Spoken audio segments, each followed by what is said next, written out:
Hey guys, welcome back to my YouTube channel Rajni Brajwasi vlog. कैसे हो guys? उम्मीद करती हूँ आप सब लोग अच्छे होंगे। मैं भी एकदम अच्छी हूँ। तो मैं गई थी मायके और मुझे आए हुए हो गए हैं 3 दिन। तो पतिदेव बोले कि सादा खाना खा खा के ना बोर हो गए हैं, कुछ स्पेशल बना। और मैदे की चीज़ मत बनाना, क्योंकि मैदा इस टाइम पे ऐसा ही चल रहा है, क्योंकि गर्मी का टाइम है। तो गर्मी की वजह से बोल रहे थे मैदा बिल्कुल भी मत बनाना, मैदे का। तो मैंने सोचा क्या ही बनाती हूँ जो लाइट वेट भी रहे और मैदे में भी ना आए। तो फिर याद आया कि इडली सांभर बना लेती हूँ। बच्चों को बहुत अच्छा लगता है, खासकर स्वरा की फेवरेट है इडली सांभर। जब से उसको पता लगता है इडली सांभर बना रही हूँ तो बस वो तो पागल ही हो जाती है। उससे इंतज़ार नहीं होता है मम्मा कब बनेंगी कब बनेंगी, और भोग लगने का इंतज़ार नहीं करती है। तो फिर पता क्या करती हूँ मैं, उसके लिए ना 2 इडली का पहले भोग लगाती हूँ और उसको खाने के लिए देती हूँ, फिर बाद में प्रॉपर खाने का भोग लगाती हूँ। उससे इंतज़ार नहीं होता है, क्योंकि सांभर में लेट बनाती हूँ, इडली पहले बन जाती हैं इसीलिए। तो अभी मैं यहाँ बना रही हूँ इडली। सुबह ही मैंने घोल तैयार कर दिया था, क्योंकि इसमें थोड़ा सा खमीर जल्दी उठ जाता है इसीलिए। तो ये बना लेती हूँ। उसके साथ में मुझे फिर आइडिया आया कि चलो मैं खम्मन भी बना लेती हूँ। इडली का स्टैंड तो निकाला ही है कुकर, तो साथ में वो भी बन जाएगा। तो मैंने इडली के सांचे में घोल तैयार कर दिया है। घोल डालने के बाद मैं कुकर का प्रॉपर ढक्कन लगा देती हूँ, जिससे ये 10 मिनट के अराउंडिंग पक के तैयार हो जाएंगी। 10 मिनट से कम में ही तैयार हो जाती हैं, ज़्यादा टाइम नहीं लगता है। तो एक बार की मेरी बन के तैयार हो गई हैं। तो ये देखो आप, एकदम अच्छी बनी है, एकदम जो बोल सकते हो ना, एकदम फ्लफी वो जो होती हैं सॉफ्ट सॉफ्ट, वो बनी है। वैसे तो मैं जब भी इडली बनाती हूँ ना, तो एक जो इडली बनाती हूँ वो स्टफ्ड ज़रूर बनाती हूँ, जैसे प्याज की या वेजिटेबल वगैरह डाल के। लेकिन इस टाइम पे प्याज नहीं थी, और दूसरी चीज़ ये थी कि फिर भोग लगाने की दिक्कत हो जाती है। और फिर खाने का लगा देती लगाने को तो, लेकिन फिर सोचा चलो इडली बना रही हूँ तो इडली सांभर का ही भोग लगा दूँगी मैं, खाने का तो रोज़ ही लगता है। तो इसीलिए मैंने स्टफ़ इडली नहीं बनाई है, नॉर्मली बना रही हूँ। और उसके बाद में फिर मुझे याद आया कि चलो अब कुकर खाली है तो मैं खम्मन भी बना लेती हूँ। खम्मन के लिए इंस्टेंट खम्मन है, घोल तैयार रहता है, इसका पाउडर तैयार रहता है, सिर्फ घोलना बाकी रहता है। तो मैंने एक पैकेट में, ये आधा किलो का पैकेट है, इसमें 3 से 4 बार बन जाता है। तो एक बार मैंने बना लिया था, 2 प्लेट बनाए थे, और 1 प्लेट आज बनाना है मुझे। इसको बनाने के लिए कुछ भी नहीं करना होता, इसके सब कुछ इसमें सारी चीज़ें ऑलरेडी मिली रहती हैं। बस इसमें मुझे थोड़ा सा ऑयल डालना होता है, 1 चम्मच ऑयल डालना है, और उसके बाद में आधा गिलास पानी ऐड करना है। और ये बहुत अच्छे से फूल जाता है इस सब में।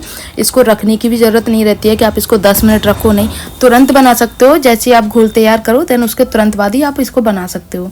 और चाहे तो आप कढ़ाई में बना सकते हो, चाहे आप कुकर में बना सकते हो, लेकिन भाप से ही बनता है। तो आप अगर भगोनी में या फिर कढ़ाई में बनाओ तो पहले पानी डाल दो नीचे, पानी डालने के बाद में उस पर स्टैंड रख दो, जो जाली वाला स्टैंड आता है ना वो, और उसके बाद में आप इस बर्तन को रख दो और उसमें थोड़ा सा घी लगा दो, जिससे बन जाता है। और इडली का कुकर आजकल सबके पास में रहता है, इसमें से कुछ करने की ज़रूरत ही नहीं रहती है, सब कुछ इसी में आसानी से बन जाता है इडली के कुकर में।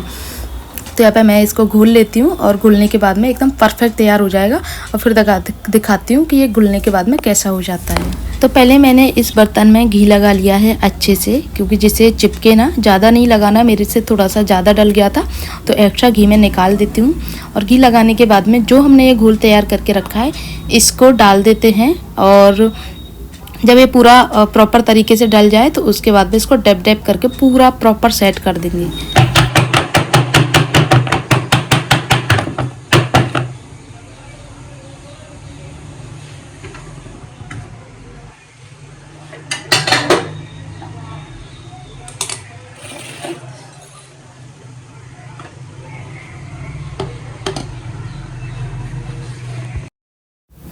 तो जब तक हमारा खम्मन बन रहा है तब तक इसका जो खट्टा मीठा पानी होता है वो तैयार कर लेते हैं। तो मैंने यहाँ पे डाला था थोड़ा सा ऑयल।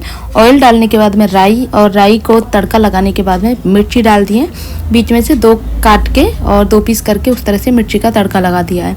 और अब मैं इसमें 1 से 1.5 गिलास पानी ऐड कर दूँगी। और मैं आपको बता दूं, इसमें ज़्यादा ही पानी डलता है, क्योंकि ये पानी प्रॉपर सोख लेता है, इसीलिए थोड़ा सा पानी एक्स्ट्रा डालना है, जिससे कि पानी एकदम बहता हुआ लगता है ना, वो ज़्यादा अच्छा लगता है। और पानी में हल्का सा उबाल आ जाएगा ना, तब मैं इसमें 2 चम्मच शक्कर ऐड कर दूंगी।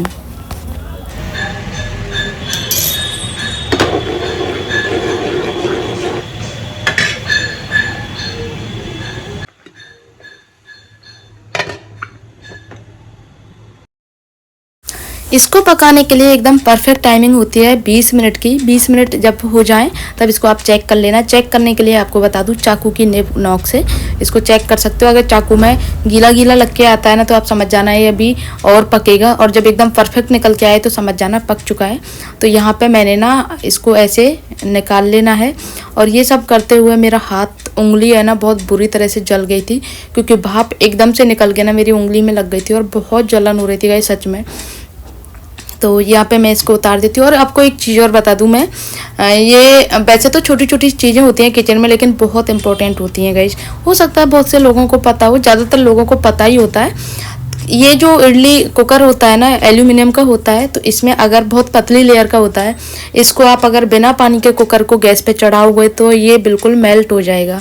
तो ध्यान रहना है कि इसमें पानी ज़रूर ऐड करना है, पानी इसका ख़त्म नहीं होना चाहिए, वरना कुकर हमारा, और कुकर तो भगोनी जो भी होती है वो जल जाते हैं, नीचे से काले पड़ जाते हैं, लेकिन ये टेढ़ा पड़ जाता है, यानी मेल्ट हो जाता है, पूरा पिघल जाता है। तो ये देखो गाइस, आसानी से निकल जाता है, बिल्कुल भी कुछ भी करने की ज़रूरत नहीं होती है। जैसे केक की लेयर निकलती है ना, सेम उसी तरह से निकलता है। तो यहाँ इसको अब मैं पलट के इसको सीधा कर लूँगी, और सीधा करने के बाद में फिर इसको मुझे काटना है। थोड़ा सा ठंडा होने का इंतज़ार कर सकते हो, लेकिन मुझसे इंतज़ार नहीं हो रहा था तो मैं इसको गर्मा गर्म काट रही हूँ। और एकदम जालीदार बन के तैयार हुआ है। इसको आप मनचाहे शेप में काट सकते हो, जो भी आप शेप देना चाहो। हमने ये अपने मनचाहे शेप में काट लिया। इधर हमारा पानी भी, खट्टा मीठा पानी भी तैयार हो गया है, ठंडा हो गया है, क्योंकि गरम गरम पानी ऐड नहीं करना है, ठंडा करने के बाद में डालना है। और इस तरीके से हमें थोड़ा थोड़ा करके इसके ऊपर पानी ऐड करना है।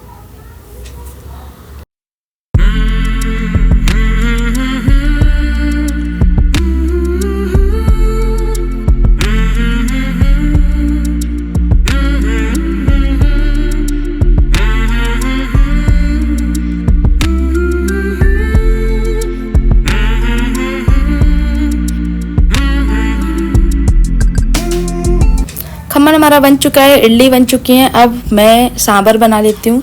सांभर बनाने के लिए मेरे पास करी पत्ता नहीं होता है, तो मैंने 2 तेज़पात के पत्ते लिए हैं, 2 साबुत लाल मिर्ची लिए हैं, और राई का तड़का लगा के 2 टमाटर की प्यूरी तैयार कर लिए और इसका तड़का लगा दिया है गाइस। वही प्रोसेसिंग जो हम दाल में तड़का लगाते हैं, बस थोड़ी सी प्रोसेसिंग ये रहती है, इसमें करी पत्ता वगैरह डलता है तो थोड़ी सी स्पेशल बनती है। और दूसरी चीज़, सांभर बनाने के बाद में फिर मैं फ्राइड इडली बना रही हूँ, क्योंकि मेरे घर में ना जितनी सादा इडली पसंद है उतनी ही फ्राइड इडली भी पसंद है। तो फ्राइड इडली बनाने के लिए मैंने ऑयल डाला, देन उसके बाद में राई डाली, राई का तड़का लगाया, और उसके बाद में टमाटर काट के टमाटर को हल्का सा भून लेना है। और उसके बाद में जो इडली का मैंने छोटे छोटे से कट करके रखे हैं वो ऐड कर देने हैं, और नमक, मिर्ची और नींबू का रस और हरी मिर्ची काट के मुझे ऐड कर देनी है गाइस।